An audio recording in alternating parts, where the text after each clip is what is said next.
All right, welcome back to Ranking 76, where we are ranking the most notorious and infamous Western figures in American history. I am Eric. And I'm Matt. And today we are on episode 2 of 3 as we lead up on our march to the Alamo. We're talking about James Bowie. Bowie. It's James Bowie. I'm going to do that a lot today. I'm very sorry. James Bowie, who I've already pointed out to Matt, I've pretty much built him out as the devil. So no bias being shown here. Eric has turned his red lights red to signify that this dude is not good. You do not mess with this man. Let's see if he lives up to hype, shall we? I need this beer. Let's get it started in here. Now say that, but in demon. Let's get it started in here. That was a bit of The Undertaker. I like it. My wrestling fan just peaked a little bit. Okay. James Bowie. Bowie. Damn it. James Bowie. I'm going to say that a lot. People will get over it. Born in Logan County, Kentucky, in March 10, 1797, he is the ninth of 10 children. His father is a Revolutionary War veteran, and his mother was the nurse that helped him back to health. They are a slave-owning family and own a 200-acre farm and moved to Missouri when they were then settled into Spanish Louisiana. Not much is known about James in his younger life, nowhere near the amount we have for David. So James's story for us is going to start when he's 19. He and his brother Resin volunteered to be the Louisiana militia near the end of the War of 1812. In January 1815, the day they signed up, is literally the day Jackson and the militia won the Battle of New Orleans. So the boys don't actually see any fighting, but are paid for two months and 21 days worth of service time, which is equal to $21.93. James leaves the militia to start his own life. He starts a small plantation and buys 4 slaves off of his father. Similar to what other plantation owners, he does not actually have a lot of physical hard money, but all of his wealth is in land and in human labor. He agrees to work the land until he pays off the debt to his father. James would spend his time hunting and fishing and exploring the bayous. He had a fierce temper and gave 0 Fs when he was enraged. He was described as, quote, fearlessness as much as the entire forgetfulness of his own safety in the grips of his own fury. Texas and Louisiana share a border. James and his brother Resin would be familiar with the politics and the going on in the area. Texas is already starting a reputation of being, quote, a lawless, leaderless state of ferment. The Adams-Onis Treaty had been recently signed, and part of the treaty was said that Texas was not part of the Louisiana Purchase, thus making it firmly a territory of Mexico. James Long recruits 300 others, including James, to go with the goal of liberating Texas. Long declares a new government and starts enacting laws, which means nothing to the Mexican government. It also means nothing to the American government. It's ultimately a failed experiment, but it's the first time James crosses the border and gains the reputation of being the very devil in a fight, and he actually becomes a favorite among the recruits. James will spend his entire life looking for a big score by any means possible, and he starts off in the worst possible way because he becomes a slave smuggler. Slavery is an incredibly lucrative business. Initially, there's not many slaves in Louisiana, but there's a lot of land that needed to be worked. Someone just needed to get the slaves in the territory. James wanted to be one of those people. And I hate him. About a decade earlier, Congress actually abolished the slave trade in 1808. Slavery is obviously still will be allowed and legal in the southern states up until the Civil War, but you couldn't bring in new slaves from outside the U.S. border. Smuggling slaves itself was a capital punishment. The slaves would either be sent back or auctioned off, with money being sent into the federal treasury. Take a guess which method was a favorite. The money? Sure was. Bowie starts a partnership with a man named John Lafitte. He was a well-known slave smuggler, but was afraid of getting caught. He sets his base on the fittingly named island called Snake Island, just off the coast of Texas. So he's not really in Texas, so he's not really in Mexican territory, but he's not really on U.S. territory either. The Mexican government is going through its own revolution and is sparsely populated at that. Lafitte is essentially has free range. He's able to gain nearly 300 slaves and builds barracks that can hold up to 650 more. He would literally sell them off for $1 per pound. Okay. Back to James. James takes out a loan for $1,200 on credit, and when the payment is due, there is no payment, which suggests he has money issues. James offers to buy more slaves off of Lafitte, but at a discounted price, maybe for some of the sicker or the weaker ones. James and his brother Rezin would then use his father's land to get them into Louisiana, complete a 300-mile trip through the river on a 2-day hike into a very secluded area into the interior of Louisiana. That is how they would get them in. The Bowie brothers would then turn their slaves in as smuggled, leaving out that they were actually the ones that smuggled them into the United States. The slaves went up for auction, and the brothers would get half of the auction price of the slave. The example given in 3 Roads to the Alamo by William C. Davis says, quote, if a slave sold at auction for $1,000, the Bowies would only get paid a net of $500, or half of the reward of what the slave sold for.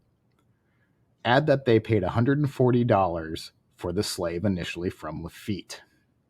Their total investment was now $640. But now, the slave now came with a clear and legal title to the slave. The Bowies now had the ability to save them. So if they sold the slave again for $1,000, they would gain $360 on their investment. Everything would be fine as long as nobody asked the Bowies how they managed to get so many smuggled slaves into their possession. But just in case, because evil wins, Lafitte had just the right amount of connections to make the scheme work.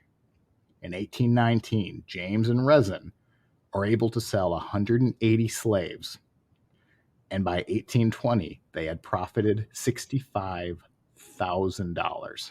Jesus. So they were in it for the money for sure. Yep.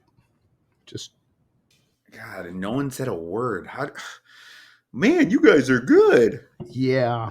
I don't become frustrated during a lot of research. This is just an evil plan. You're selling human beings off by the pound. You're getting a discount for the sicker and weaker ones. Force them on a march for $300 so that you can resell them as a smuggled slave so you can then sell them again. Right. And they were the Repeat ones, that. and you smuggled them in. And you're the one that smuggled them in. And who is going to believe the slave if the slave told them? Right. Exactly. I can't. It was incredibly frustrating to get through that.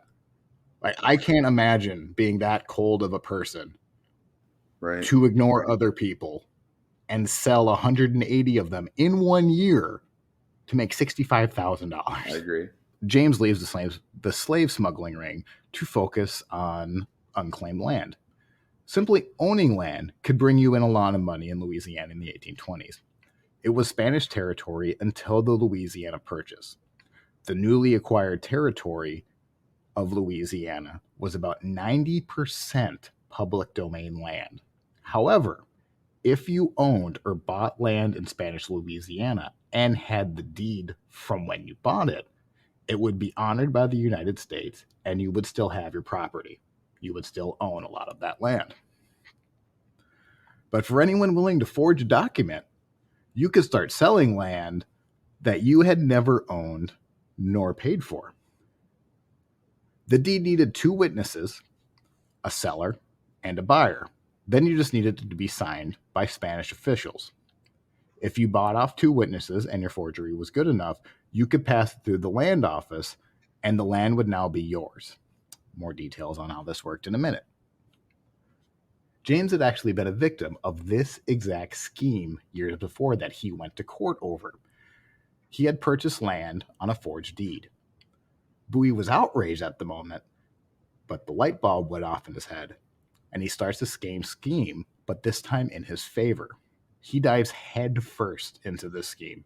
He targets the area of Louisiana called Nacogdoches, which is known for its soil, along the rivers, on the bayous. Really good farmland that was high enough that it just didn't flood. He found the best land to sell himself. James creates fake identities to put name on the grants. The names had to be consistent with early French and Spanish settlers in Louisiana, as they owned the territory in the time period. James creates fake identities as names on his grants. The names then had to be consistent with early French and Spanish settlers in Louisiana, as they were the ones in the territory at the time that James supposedly bought the land. The fake identity that James gave birth to, some of the names included Antonio Vaca, Francois Leclerc, Juan Bolger, and Pedro Jimenez, plus 20 other names. Bowie goes 50 years back and dates the deeds to the 1770s. The name of the Spanish governors had to be real, so he probably had to pull up Wikipedia, wrote their names on the deeds, and then gives himself very generous lands that he supposedly bought from the Spanish grants. The fake grants were then written by multiple secretaries of 3 different Spanish governors, supposedly in 1790. The grants had suspiciously similar handwriting and signature styles. The secretaries of the supposedly native Spanish speakers didn't include accent marks or tildes on their own names. Bowie just then needed to grab the witnesses to sign and to confirm the sale. Or did he? He recycled the same names on his deeds from other land deals. For example, Antonio Vaca may have sold land to Bowie in one document, but he was listed as a witness on another land sale. The most common name James used as a witness? Take a guess. James? John Smith. Yeah. Really dug deep for that one, didn't he? After the forgeries are complete, James took them to the land office in Mississippi. Bowie waits until the nearby deadline to submit all the forgeries at once, assuming that the clerk would be flooded with paperwork and would be more willing to approve them and simply move on. However, almost immediately, like hours within filing, a clerk named Wales, spots that there is obvious fraud going on here and assumes Bowie will bring more documents and simply sits on the paper and lets Bowie bring them more in. In another land office, the clerk immediately spots 9 more claims that tie back to Bowie. He writes to his boss to see what action he can take, but the land scheme is so new, there are no laws on the books. It's going to have to take an act of Congress to be able to punish the land forgeries. For now, there is no other option but to submit the papers as legitimate sales and hold off on paying Bowie as long as possible. Unaware that his forgeries had already been caught, Bowie continues to scheme to the tune of 150,000 acres over a number of years. That is roughly the size of Chicago. Or for international listeners, that is 5 times larger than the city of Paris. He then grows impatient on why he's not being paid for his money. Doing this, he befriends a man named Isaac Thomas, who has ties to the Washington, Mississippi land office and writes on Bowie's behalf. This partially works, and Bowie does get some of the money that he has, but he continues to scheme. But this investigation is going to be on the background really for the rest of his life and beyond. This gets to be so notorious that eventually President Andrew Jackson demands an investigation into Bowie's claims. Dude is just, wait, I got some things to say about this guy. He's coming off very mob bossy. He fits in right in with Capone and Bulger. Well, it's just crazy. He just does one evil thing to the next. Admittedly, if he didn't do the the smuggling of humans, the land slave could be fun. Not really. You're still an evil person. But the phrase that kept going through my head was, if you're going to be a bear, be a grizzly. And he died. And that's exactly what he's not going to half-ass anything. He's diving in and he's going to do it. Right. And to hell with the consequences, that will be around. That's more land talk than I've ever wanted to do. So I'm sorry if somebody just fell asleep. Just know, like I said, this is always going around in the background. I just kind of put everything up at the top, but no, this is all going. Unaware that his fraud is up, Bowie figures out that he still needs to make more money in the short term until his completely legitimate land claims are now confirmed. It's not going swimmingly for Bowie, and he starts a small farm, but the crops fail during the winter. With no land he can legitimately sell, the bank refuses him a line of credit. He then is forced to move his family to Alexandria, possibly to find a new way of making money. In Alexandria, established family of the Wells and the Coonies have a feud that branch out to other families in the communities. They're really divided into two separate teams or factions. Accusations of vote fixing in the sheriff elections, denied bank loans, and of course just continuous fighting. Several members of the community engage in duels, fistfights, and had their exchange gunfire. Bowie, for some reason, thinks he's able to run for Congress. That is largely unsuccessful, but he makes enemies with a man named Norris Wright. Wright could simply talk about Bowie's reputation, things that were largely true, but Bowie, having a fiery temper, was ready to fight anyway. The final straw comes when Wright possibly denies James a bank loan. Upon hearing the news of the bank loan, Bowie runs in and demands to know if Wright was talking behind his back. Wright's response to the accusation isn't in words, but instead he just pulls the pistol on Bowie. Bowie has just enough time to grab a chair, and what I'm assuming is to deflect the shot, gets the chair up fast enough to deflect it. A few moments go by, and Bowie raises the chair and hits Wright. Wright then fires a bullet into Bowie's left side. James drops the chair, but keeps charging and is able to take Wright to the ground and starts beating him without mercy with a bullet wound just in his side. With Wright pinned down, James goes for his pocket knife, but without the ability to use one hand as he's trying to keep Wright down, Bowie tries to unclasp the knife with his teeth. When James's friend realizes that there's about to be a murder, he tackles Bowie and collapses to the ground. But a still determined Bowie lunges at Wright and bites his hand so hard a tooth lodges into Wright's hand. With blood pouring from his mouth, Bowie is taken upstairs. Wright is about to follow up, but figures that the bullet wound that he put into Bowie was mortal, and there was no use finishing him right now. In reality, the bullet had just left a bruise and a fractured rib, ultimately because the gun was either improperly loaded or some coins in Bowie's pocket may have deflected it. Regardless, Bowie can only think of the next time he can run into Wright, this time with a bigger knife. That is my transition into the Buoy Knife. But first, what's your impressions of James Bowie and his fighting abilities? Why is he so angry? I mean, he's good. Like They're not giving him money for his land. You would be angry. What has he done wrong? You mean the one he stole? Or He hasn't stolen yet. Right. He's trying to steal. The theft hasn't happened. There's no law.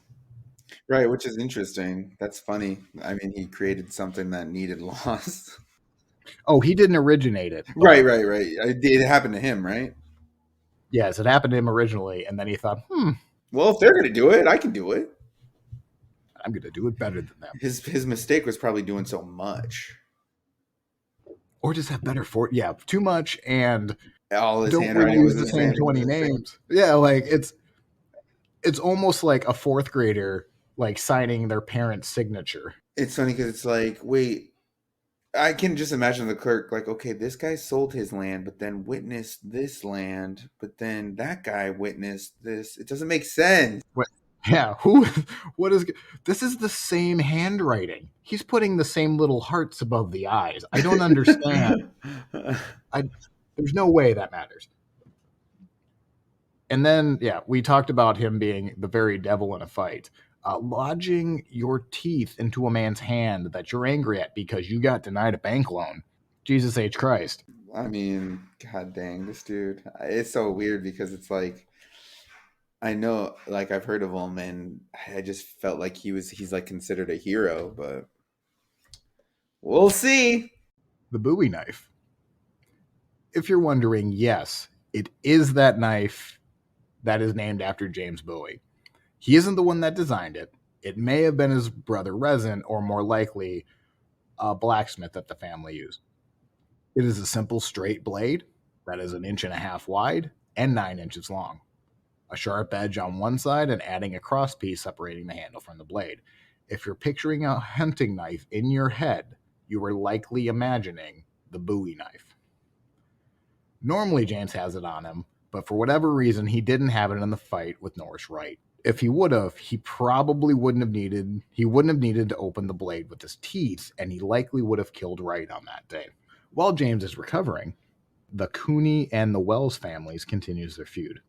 North of Natchez, Mississippi, a sandbar on the Mississippi River, September 19th, 1827.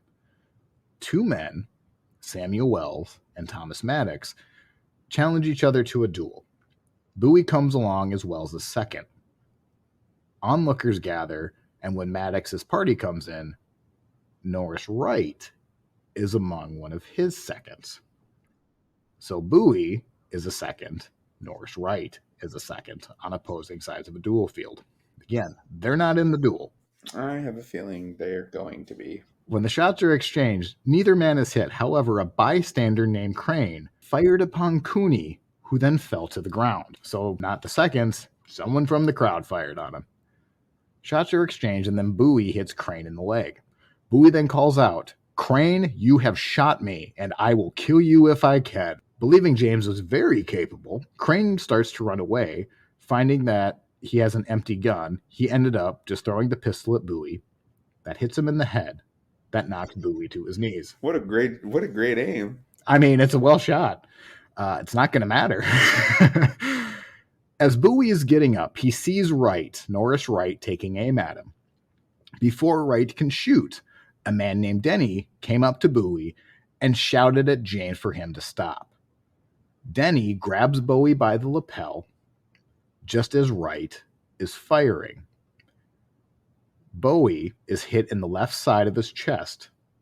The bullet takes off Denny's left middle finger. The ball passes through Bowie's lung. Like an undead nightmare, James doesn't die, but pulls out his very large knife and chases Wright. Bowie is then shot in the thigh. While Wright and Alfred Blanchard stab him in, quote, several places, Bowie is able to fight off the silly mortals and continues to charge. He grabs Wright by the collar and yells, "Now, Major, you die." He then jabs his knife into his chest to, quote, twisting it to cut his heartstrings. Jeez. That is brutal. After a few more moments, the gunfire is over. The whole thing lasted about 2 minutes. Stabbed several times. Shot multiple times. Kept coming. And this doesn't even sound like it's a made-up tall story. Now, some of it, like maybe he got stabbed once and it's several times, and they listed it as several times, but he was shot through the lung, and he continues to charge. Takes on 2 men in the middle of a scurry, is cognitive enough to now say, "Now, Major, you die." And then that quote was from him, the twisting it to cut his heartstrings. Right.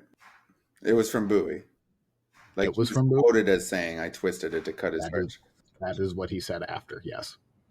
So Wright's dead. Yeah. Yeah, without your heartstrings. I don't think there's much living. I can just imagine what he was like how I literally did everything to kill you. I think at this point it's Jason coming out of the lake and you're just dead. You just need to accept this fate. If he touches you, you're dead. Yeah, if this was destined to happen, I've shot him twice. He's been stabbed multiple times. It's just my time. I can't fight this anymore. I had a good run. The papers report Bowie was about to die, but Bowie is to have said he was happy that his enemies had a lot of powder, that the bullets went right through him. He takes 2 months to recover initially, but the bullet to the lung bothers him for the rest of his life. Bowie is praised that even when in a fight that he doesn't have the advantage, that he still wants to fight, which is untrue of a lot of the gunfighters we're going to cover. This is true. He never had the advantage. It didn't matter. Jim Bowie mad, Jim Bowie kill. The land claim fraud starts to close in on Bowie, and he continues to buy land without getting money from his previous land deals. He has more than $40,000 held up and $30,000 in debt. Bowie either refuses to pay them or he simply is just not able to. Maybe thinking the jig is up, he starts to look towards Texas. And according to biography William C. Davis, quote, with little more to show that for a decade of energetic fraud. Bowie is not a stranger to Texas and Mexico politics. He had been on a trip across the border a couple years prior with the Long Expedition. On the trip, he meets a young woman named Ursula, someone who is about half his age. Not much is written about her, but the two do seem to have a genuine love connection, and the two become engaged and married in a short period of time. A heavy bonus is that Ursula comes from a wealthy family. I'm sure it had nothing to do Yeah, it had nothing to do with his decision to marry her. with your love. Her father demands that Bowie prove that the man is in good standing. He wanted definitive proof that his land holdings were legitimate, and well, that didn't exist, so Jim does what Jim does best, other than stabbing a man, and he forges some documents. These seem to be good enough for Ursula's father, and he allows Bowie permission to marry his daughter. So Bowie is settling in Texas. Now we're going to do just a little bit of background. Mexican territory is roughly half the same size as the United States, but it doesn't have nearly the infrastructure, in part because of the revolution that they just went through. They had been the classic large territory governmental problem that had doomed the Roman Empire and really every other empire up to the date. They wonder how they can protect their borders when they have a sparsely populated country. To do so, they invite immigrants to help come populate Texas. The Mexican government passes laws that will allow men to come into the territory and claim large sects of lands for themselves with little commitment. The commitments are: first, you needed a letter of reference confirming you were in good standing, or you could forge one. Immigrants must embrace Catholicism and obey Mexican laws. You have to agree to pay $30 in 4 years, and the land you claim will not be taxed for 6 years. I'm going to guess Bowie skipped over this like he was reading the terms and condition. The following would have caught his attention. Immigrants could claim 1 league. 1 league is equal to 4,400 acres for grazing cattle for grazing land for cattle. They could also claim 1 labor of 177 acres for farming. They would then not be taxed again on that land for 6 years. Married men would be eligible to get 1 full league of 4,400 acres and 1 full labor of 177 acres of land. Single men would only get a quarter of that, so 1,100 acres. But if a single man married a Mexican woman, he would get another 1,100 acres. Now, we say the love match with Ursula was the thing, but I'm starting to suspect it may not have been lovey-dovey. There was one law that was ignored by the immigrants. Mexico had banished slavery. Slaveholders brought in their slaves anyway. Mexico had other priorities to and didn't enforce it. The practice becomes established and entrenched in Texas. Mexican President Bustamante notices that his plan to invite immigrants to populate the area is working really well, maybe too well. Maybe inviting Americans to keep the American government from taking the territory may not have been the best decision going forward. Bustamante and his government is based roughly off the U.S. Constitution. Mexico is going through the same growing pains America had through its revolution after its revolution with Britain. Bustamante then steps over what those in the U.S. would call a states' rights issue. He then bans any more Americans from coming into Texas, but leaves the borders open to European settlers. He then orders the soldiers to be garrisoned to help enforce Mexican law in Texas and to make sure that taxes were collected. And if there's one thing we know about Americans, they love being told they can't do something, and they love paying their taxes. I was gonna say that. Dang it, you took my joke. I was like, and we love paying taxes. We do. Thunderclap. James and Ursula settle near San Antonio. Bowie hears rumors that they're of rumored treasure of the lost Saba mine. Rumors of the mine being rich go back to 1753, but no one has ever actually found the silver it is said to be rich with. Bowie believes he is the man to find the silver. He takes the challenge that is actually in the middle of Apache territory, and the Apache were known for defending their lands and becoming fierce fighters. Bowie had some of his fraudulent land scheme money ruled in his favor and recently had come in to some cash on hand. This will be the last of the major income that he gets from a scheme, as in less than a year later, the rest of his deeds were deemed fraudulent. James, his brother Resin, and 14 others head out to the Comanche territory in November 1831 to find the lost San Saba mine. They travel for 2 weeks on 100 miles until they meet up with 2 Comanche men with the Mexican prisoner. One of the men on the expedition who actually knew the prisoner, while using translators, the natives claim that they had a friendly intention and were only going to pass them through. The next morning, however, that same Mexican prisoner rides up to the expedition and says that he had camped with the party with another 120 other indigenous men, and they had been tracking the expedition the entire time and had full intent of killing them. Bowie has the expedition ride for an abandoned fort near the mine to make a stand. They ride 25 miles only to find out that there was no fort to take protection under. But what they did have was a nearby river that didn't offer much cover either, but they have no options but to try to find another river and wait for the attack. They split their forces among the banks and hope that the logs and rocks will provide enough cover for when the attack comes. The next morning, they wake up alive, probably in a cold sweat, and start to pack up. They then see a band of natives less than 200 yards away. Resin and another man cautiously head up towards the band and attempting to talk with them. The warriors say Nana Nana Boo Boo and mock them at their attempt at conversation and start opening up fire, missing Resin but striking the other man in the leg. James runs towards his brother and to help carry the injured man out of harm's way. The three are continuously fired upon until they get into cover, bullets going into Resin's hunting shirt. A number of the approximately 120 natives to the 16 men on the expedition. As they take cover, James sees the chief on horseback and calls out if anyone is loaded. When he receives a response, he tells them to fire at the man on the horse, which was the chief. The chief falls off his horse dead after the shot, and the Texians are able to pick off a few warriors as they huddle together to defend their chief.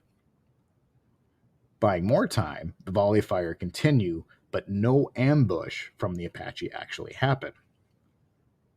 When other leader appears for the natives, Bowie himself takes aim and shoots and kills him. Again, the warriors cluster, and the Texans are able to pick a few off. The Apaches then almost encircle the expedition. The expedition then moves under gunfire to a nearby thicket. They exchange fire for nearly 2 hours until the natives try to burn them out. The first attempt of setting the brush on fire fails, and the second forces the Texians to make a plan. They decide they will wait until the last possible moment to deal with the flames and just focus on the Apaches. Using the smoke from the fire, they can use to move locations as cover. The natives, for some reason, never ambush, and the fighting lasts in total for 10 hours. That's a long battle. While the fire burns, the natives seem to believe that the expedition just isn't worth the casualty cost that has already been inflicted on them, and the natives simply fall back. Bowie and his expedition believe that they killed 40, injured another 30, and only 3 Texians lay dead. Unable to risk another fight, they head home to San Antonio immediately, where word gets round of the expedition and Bowie's leadership and ability to fight. Bowie then spends the next year bouncing between Texas and visiting his brother in Louisiana, always looking for more land to claim and sell. In the background, down in Mexico City, Santa Anna comes to power. He runs on a platform of reforms, but it's soon realized that he's more dictator than reformer.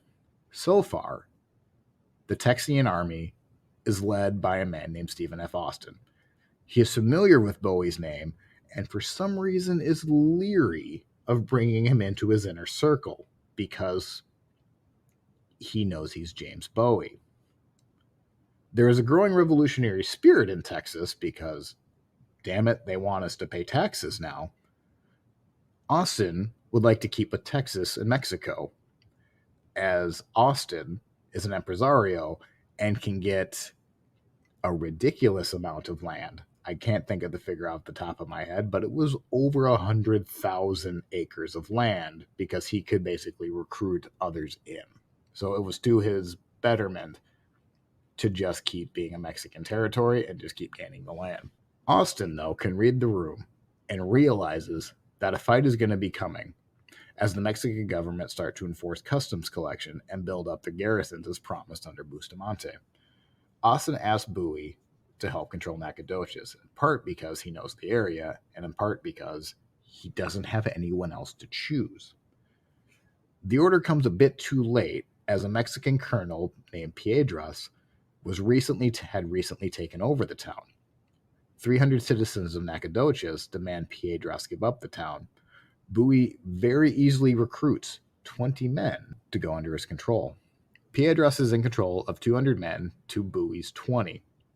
Bowie then heads out to confront Piedras anyway. With the garrison in sight, Bowie sets up defenses. He then orders his men to spread out, and when they're ready, to fire at as many men as possible. This makes Piedras believe that he's facing a much larger force. They shoot through the night and keep Piedras' men on high alert, and in the morning, Bowie demands their surrender. This works. Piedras surrenders, and from this point forward, Bowie is now on the short list of leaders for command as they take soldiers back to San Antonio. That story is strangely similar to Tecumseh's, only instead of outside of Fort Detroit parading his warriors around, he just spread them out as he kept shooting. It's really smart. I still hate him. Okay, we'll give him one. I mean, the same Saba mine, too. That's good leadership. You're still a terrible person. I mean, that's for anything, though. I mean, you can be a good leader, but a horrible human being. So after the surrender of Piedras, the revolution for Texas is really starting to build up. Bowie meets Sam Houston just as a convention is called to discuss Texan independence. Bowie is unable to attend the conference because he catches cholera after the disease rushes through the area. It's severe enough that Bowie even sends away his family as a precaution. However, they're unable to outrun the epidemic, and Ursula, his wife, their child, and Ursula's family all die within the same week. Bowie is so busy recovering himself and also with the Texas Revolution, he doesn't hear of their deaths for nearly 2 months. As you would imagine, James starts drinking more heavily after he hears the news. He has always been an impeccable dresser, but has now become more careless in his dress and is continuing a downward spiral as he gets into more and more bar fights. In one particular bar fight, James asked his friend why he didn't help him out during a fight. His friend said simply that he thought James was in the wrong. Bowie replied that he knew he was in the wrong, but it would have been nice to have his friend backing him up together. And at this point, I don't know if James Bowie needs a hug or if he just needs a punch in the face, because why are we starting random bar fights just for the fun of it? As Bowie continues to recover, Santa Anna is leading troops up north to crush the rebellion. Stephen F. Austin is even arrested for some time and becomes a huge rallying cry for the Texians as more and more join for the revolution. It appears that a fight is imminent. Bowie is elected colonel by his townspeople. You'll notice his townspeople, and not the Texian Congress. He's able to raise his own soldiers. They raid a warehouse to gain ammunition and guns, and now they're ready for a fight. They then start heading towards the San Antonio River, where they meet up with a man named Fannin. Together, they are commanding 90 men as they follow the San Antonio River when they encounter a small group of Mexican scouts who retreat after a brief skirmish. They continue to march for about 2 miles from San Antonio near a mission, Concepcion. They're at a point in the river where it curves into a small horseshoe shape, which is also covered by pecan trees. Bowie then receives orders from Stephen F. Austin that Bowie and Fannin need to retreat. But Bowie, being Bowie, ignores them. Bowie and Fannin instead send the courier back to Austin and give directions to Austin to come to Concepcion, to the great annoyance of Austin. Back at the incoming battle, the Texian scouting party then divide into 2 camps. Fannin supervises about 49 men at the south end of the horseshoe. Bowie is camped on the northern part of the bend. Any Mexican army coming through from the north would be caught in the crossfire between the two. As they settle in for the evening, the Texians are surprised to see that a Mexican cannonball fired from one of the nearby church towers actually hit from beyond their camp, signaling that they were well within range of Mexican cannon fire. They're closer than they thought. Hoping to neutralize the Texian forts, the Mexicans plan an attack at Concepcion before the remainder of the Texas army arrives. And on the early morning of October 28th, around 6 a.m., 275 Mexican soldiers with 2 cannon approach, but are delayed by a thick fog for nearly 2 hours. So sneaking, not really in the cards anymore. When the fog lifts enough for the Mexicans to march, they do so and eventually open fire on the Texian lines. The Texians are in a really good defendable position. They're surrounded by trees, which eliminates the Mexican cavalry from engaging in the battle. So the Texians are kind of on the bank of the river, so they can kind of stay up on the bank and basically pop their head up, take a shot, pop on, like slide down the bank, reload, pop up, and do so.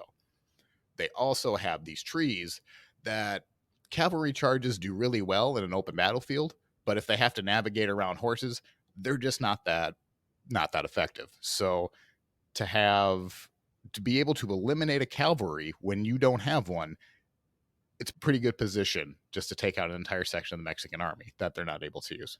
Is Austin going to I know he was mad, but is he going to meet up with them then? I think he kind of has to, because if there's a battle and he received word that people would be like they were going to be attacked and he doesn't respond, so yes, Austin is on his way. He's probably just like doing that angry stomp a toddler does as they're coming through. He's like, fall back. No. All right, I'll come. Yeah. Son of a. Now, I'm not in the military, so I would like to think that if I am the superior and I am giving an order for someone to retreat and they simply say no, but here's where I am, come to me. Well, he really wasn't in the military though, right? I mean, he was just nominated by the people or whatever. So technically, I mean, I guess that he's going to save a bunch of civilians, right? Correct. So think of them more as militia. So they're part of the army because the Texians, they need people, or else they have no one to fight. They're not going to win the revolution. Also, Austin is pretty tedious on wanting a revolution because Austin is in a pretty good spot right now. If you remember earlier, he can essentially just invite people in and they can claim land and he gets a bunch of money.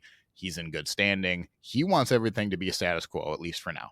Right. Now, he did just get arrested, so obviously the gears are turning for him, and he is kind of the leader of the command or of the Texian. He's kind of the face of the Texian army right now.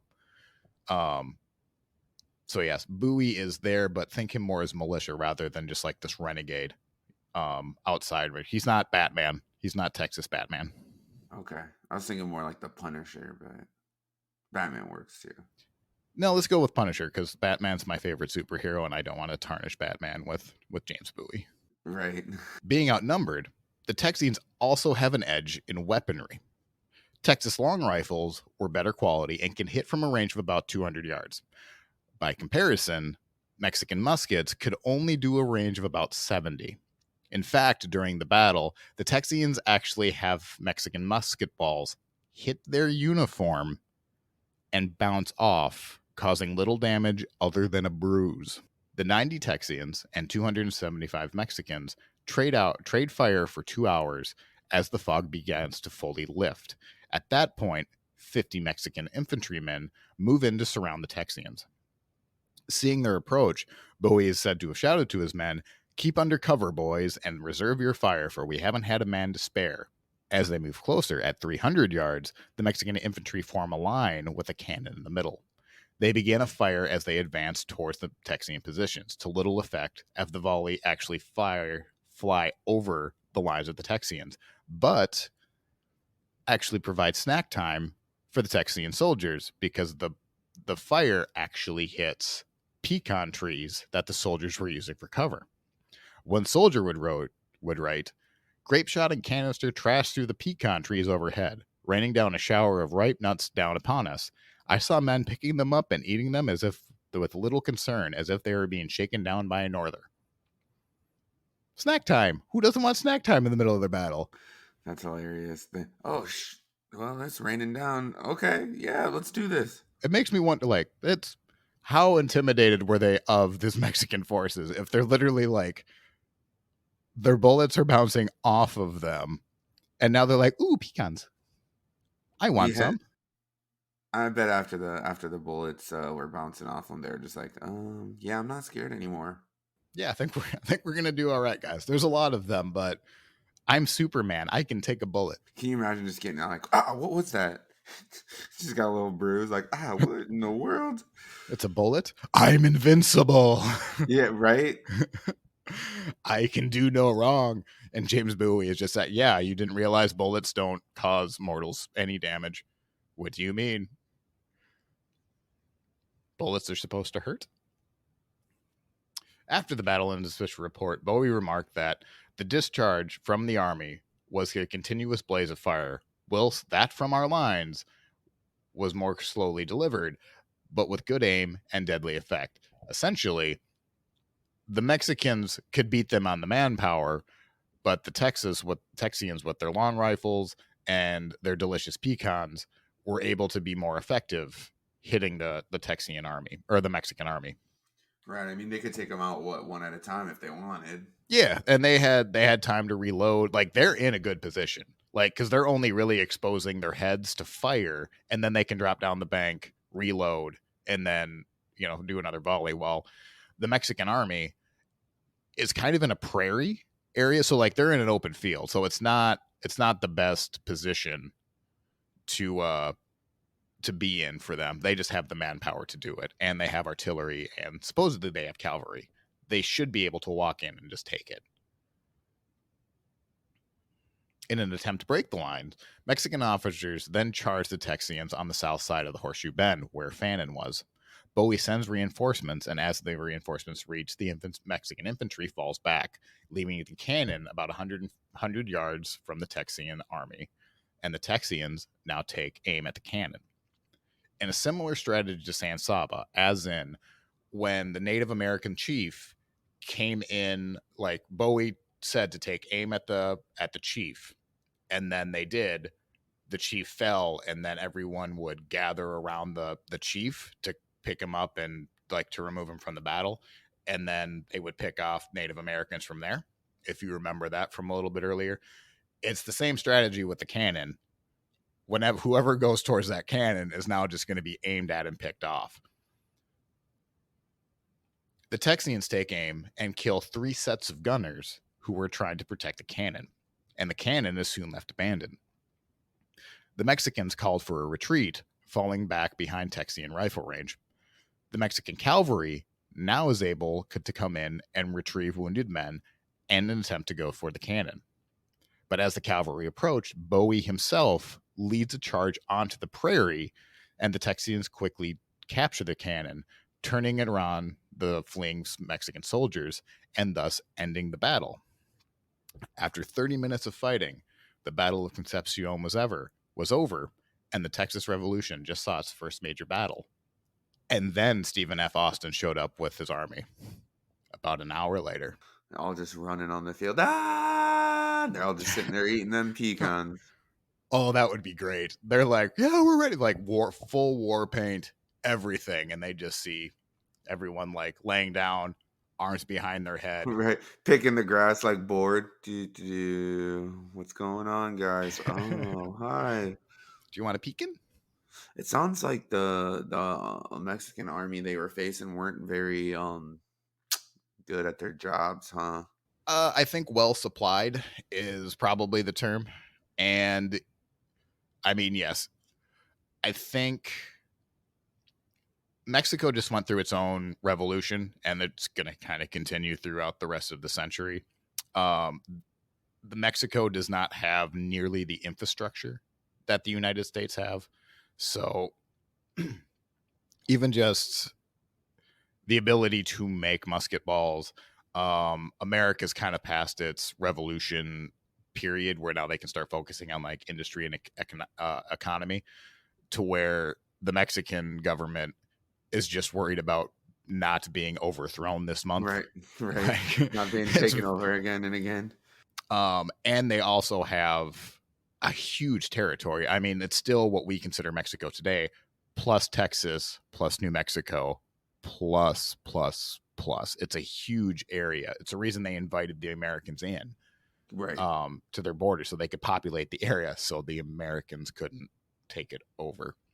Santa Anna then comes in and just puts a whole new wrench into it, and he takes all the power. So over the next couple of months are filled with political infighting.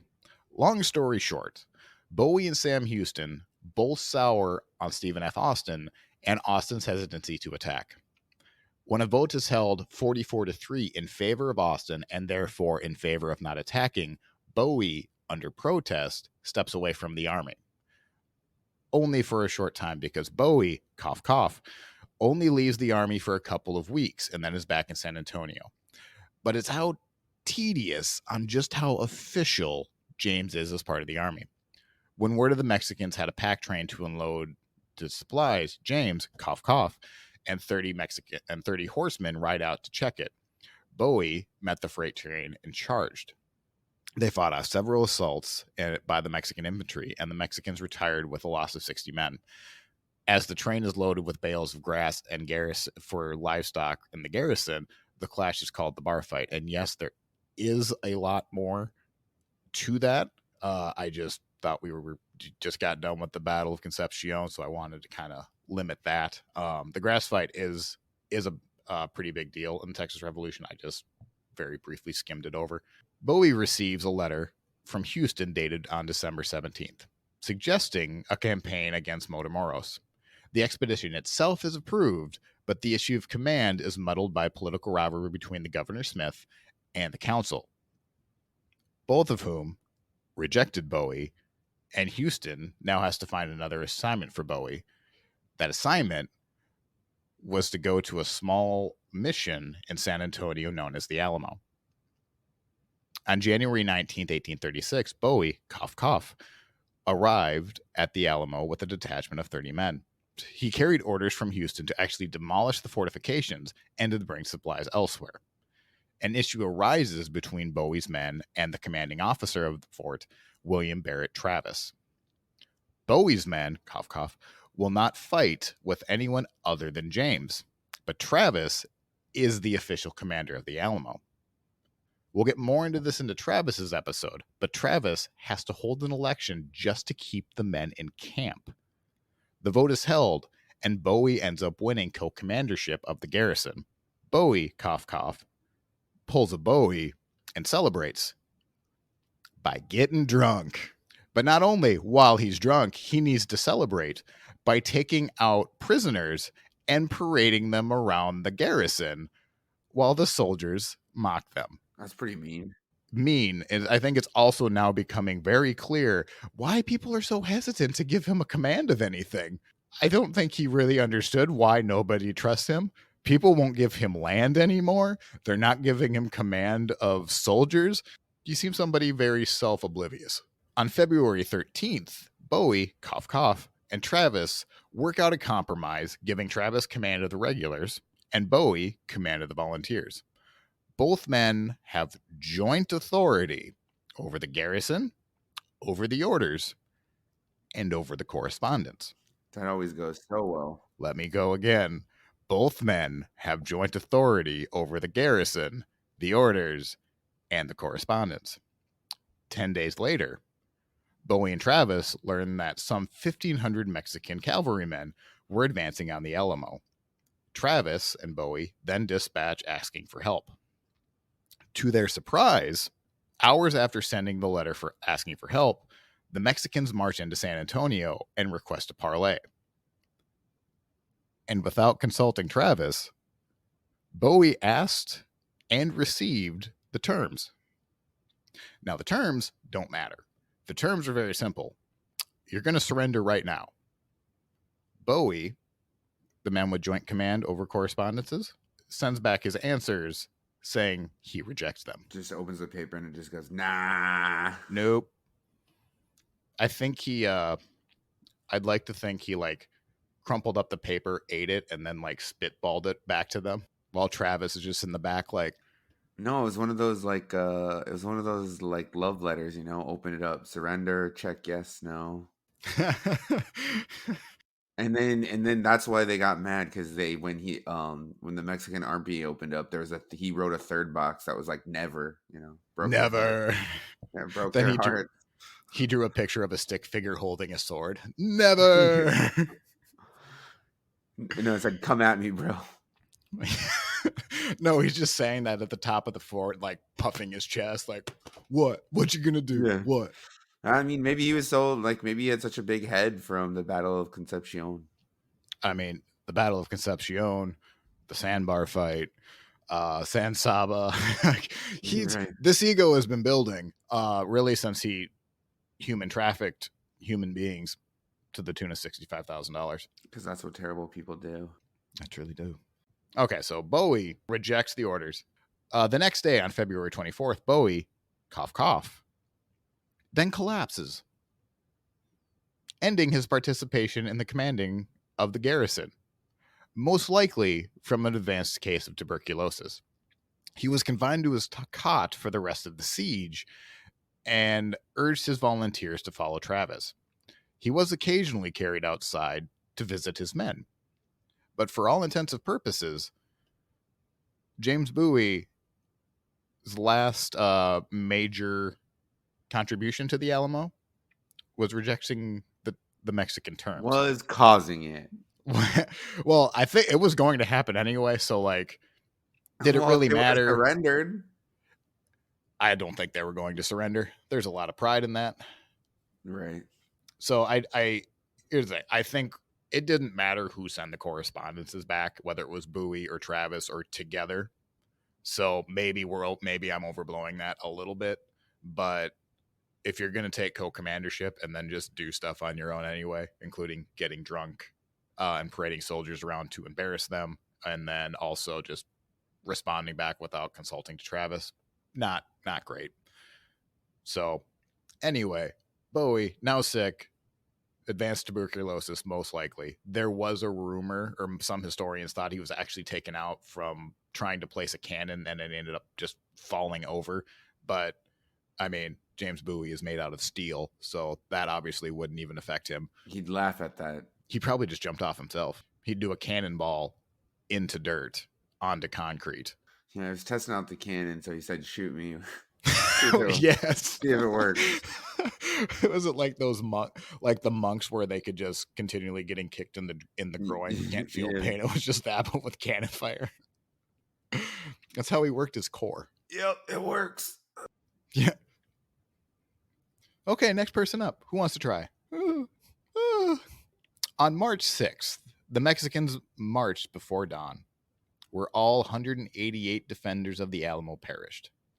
Bowie was found laying on his cot on the south side. He had been shot, quote, several times in the head. Dang. He didn't even fight. Yeah, he didn't even have active participation in the Alamo because he was dying of tuberculosis. Take that, Norris, Wright. No human could kill David Bowie. Just like the War of the Worlds, it took the germs. Oh, and by the way, it takes over 50 years to clear up the confusion of Bowie's Louisiana land claims. After he died? After he died. Oh my god, that mess was still going on. All right, now I think we need to rank this evil, no good, despicable man. I wonder how he's going to do. First round. Are you satisfied? This is our biography round. We will be giving out points from -10 to +10 based on how we think he did. And I think this is really the story of two parts.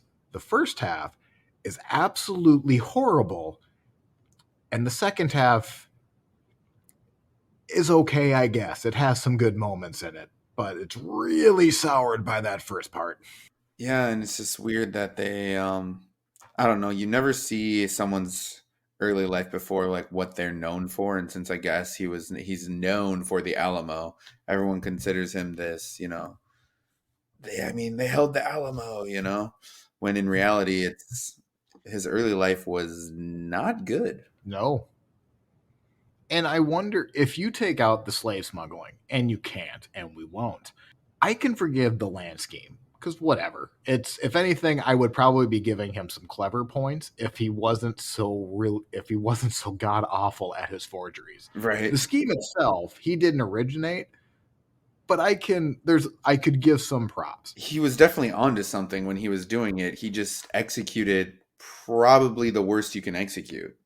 He took too big of a slice of pie with his land schemes, and then was angry that nobody gave him his land claims because it was like, yeah, okay. He definitely probably would have got away with it if he did maybe 2, 3. But like when you do, what was it, over 20, right? If not that I'm an evil genius, but if I was going to run that same scheme, I'm going to pick, I don't know, 2 other human beings with different handwritings, and they can also be people in signatures. Also, don't claim 150 acres of land, Right. the modern day size of Chicago. You might have a suspicion because your family doesn't have a name. Where did you come against all of this money? We would have heard of you before if you actually had all of this money. It's so weird. And here's the thing too, like some of our figures have owned slaves and everything, but it's not that they owned it. He smuggled them and then sold them again. Yes. Which is worse. I mean, it's about as worse as you can get. Slavery itself is the worst thing the United States has ever done. Smuggling, human trafficking. Right. It's terrible. It's terrible. I don't know where it is on how bad it is, but it's equal to and greater than worse than slavery. 100%. And especially to pick off the weak ones for a discounted price so you could march them 300 miles on a death march. Mm-hmm. How 180 people. He made $65,000. And back then, that is an absorbent amount of money. That is a lot of money. And he blew through it. And then he just went for land deals. I was so disgusted with the man after the first quarter of looking into him. I almost didn't care. My mind was set. You take that part out. Let's talk about the other things. Jesus Christ, am I never going to pick a fight with James Bowie? Right? The man will not die. It took germs. Right? He Oh had my, to be what was killed. he? Stabbed multiple times, shot multiple times. He had to be killed from the inside. You can't take him. I mean, yeah, you can't take him out on the outside. You got to go in.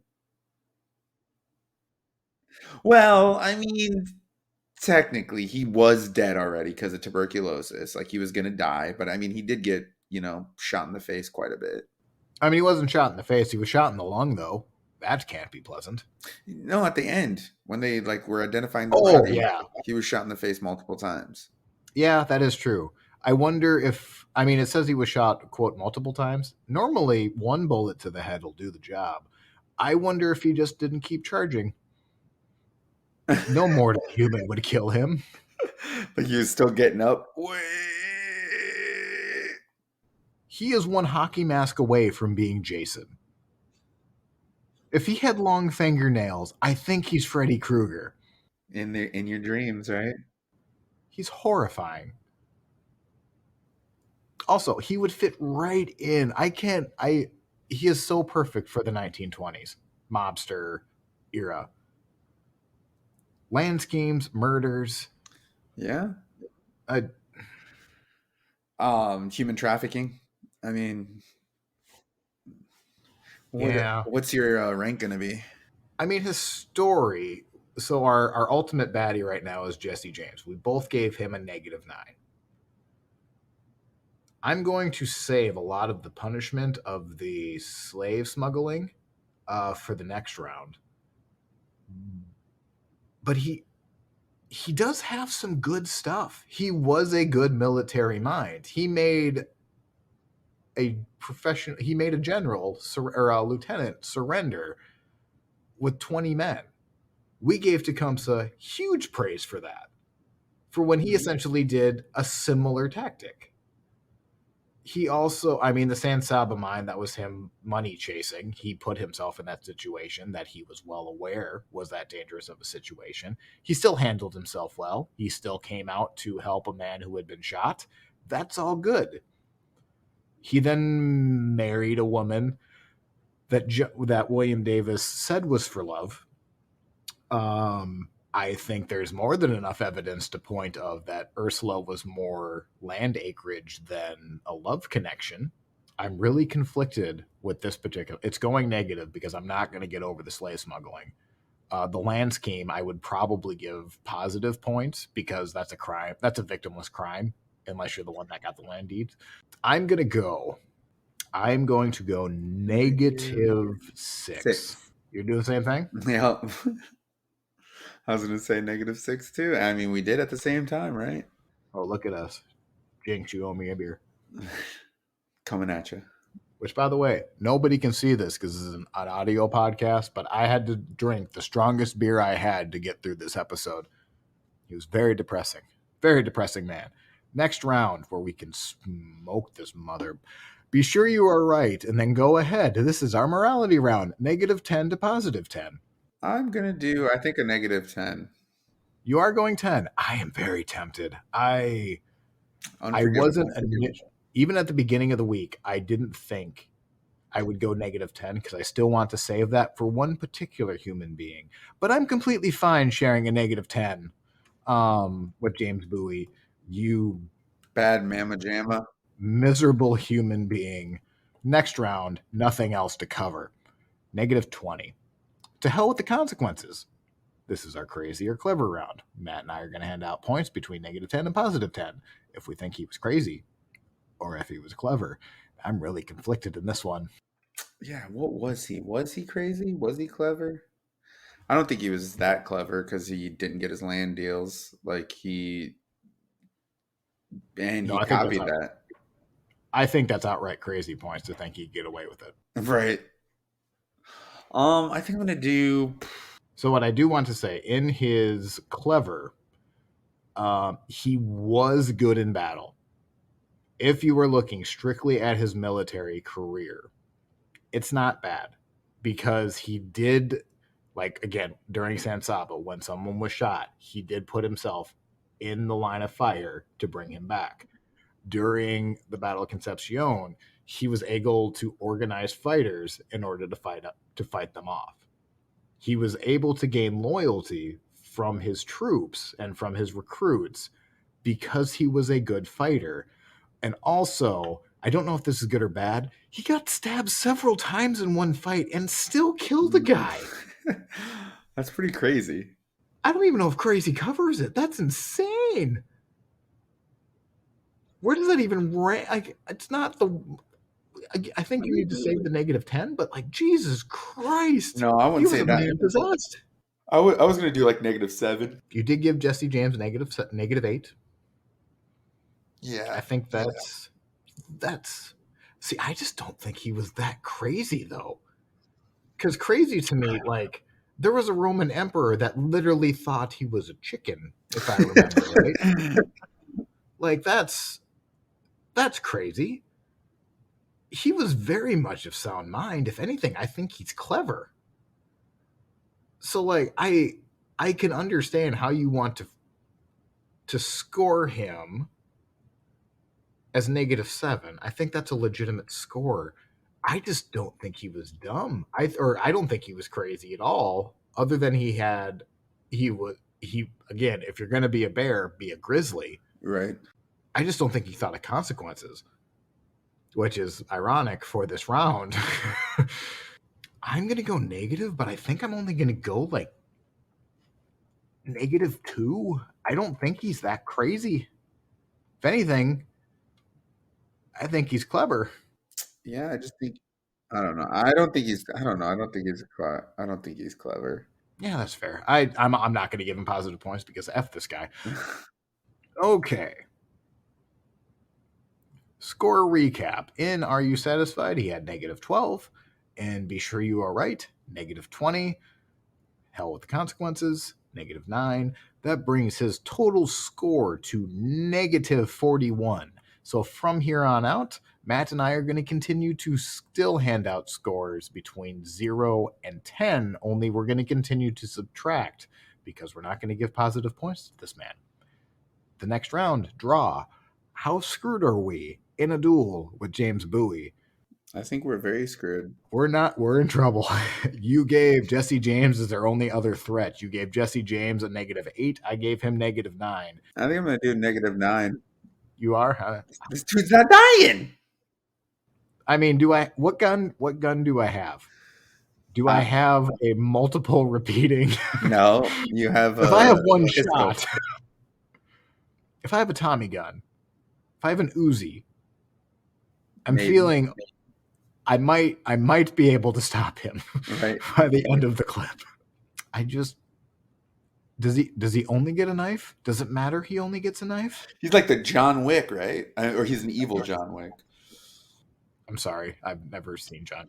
I'm sorry. The last Keanu Reeves movie I watched was Hardball, and I liked that a whole lot. Oh, that's a great movie. It is good. I really liked it.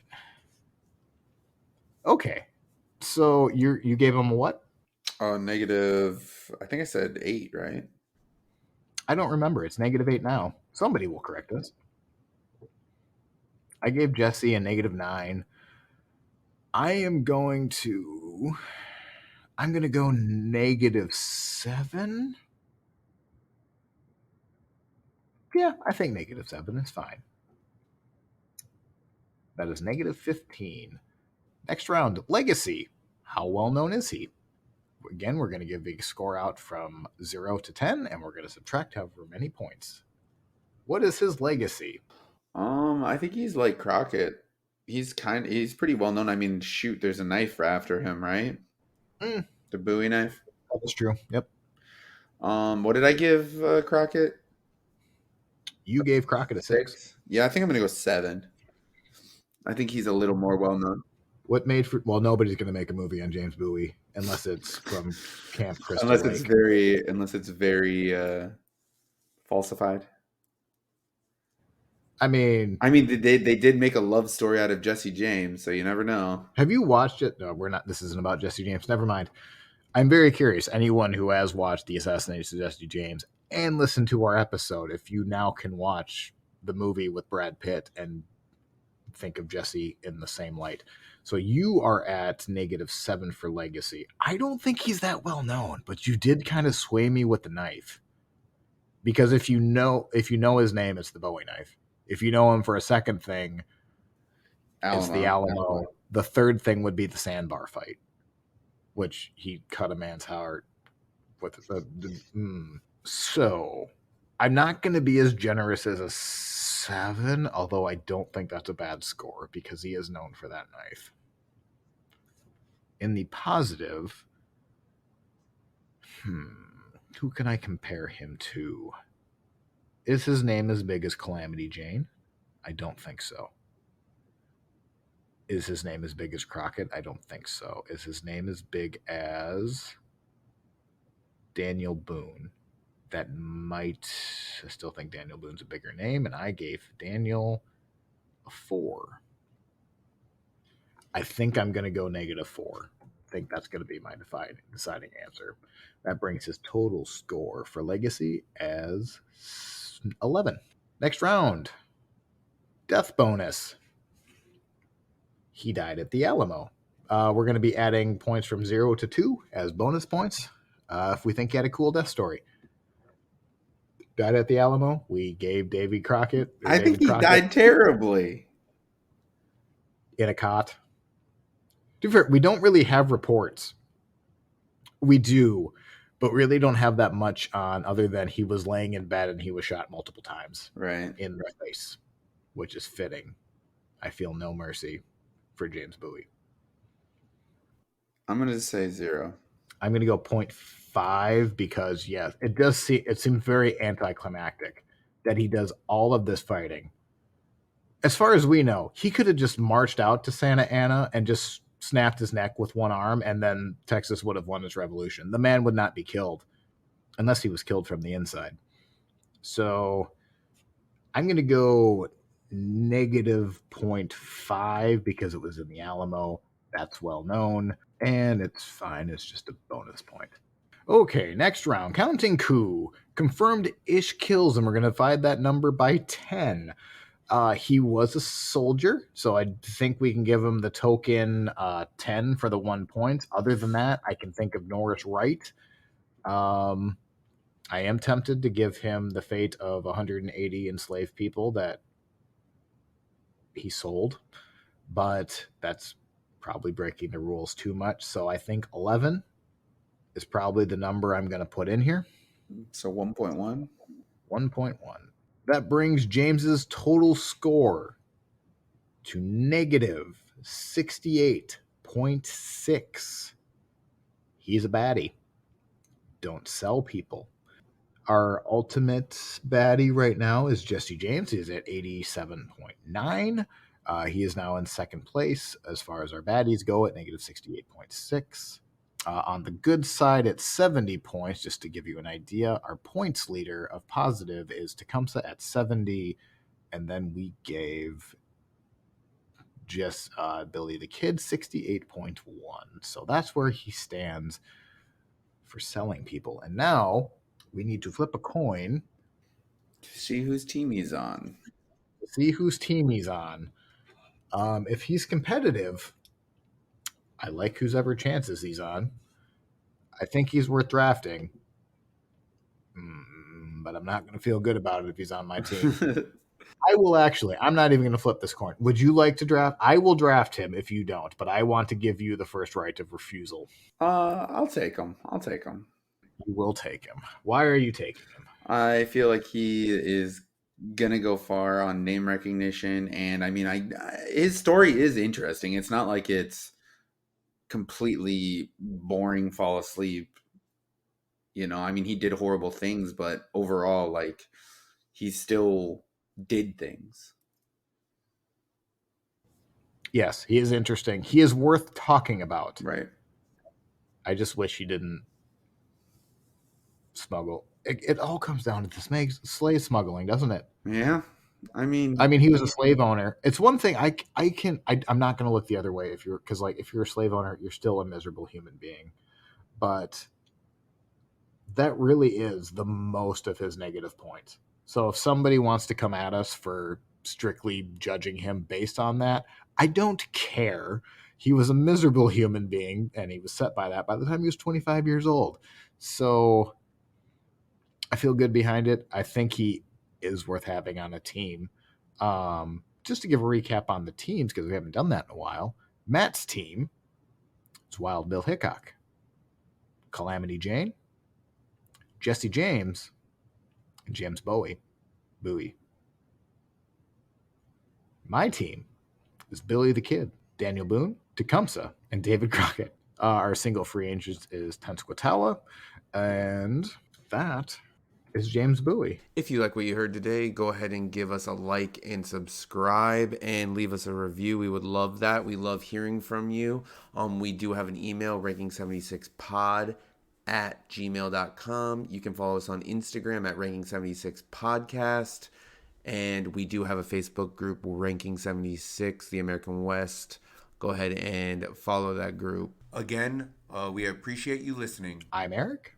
and I'm Matt, and we will see you next time.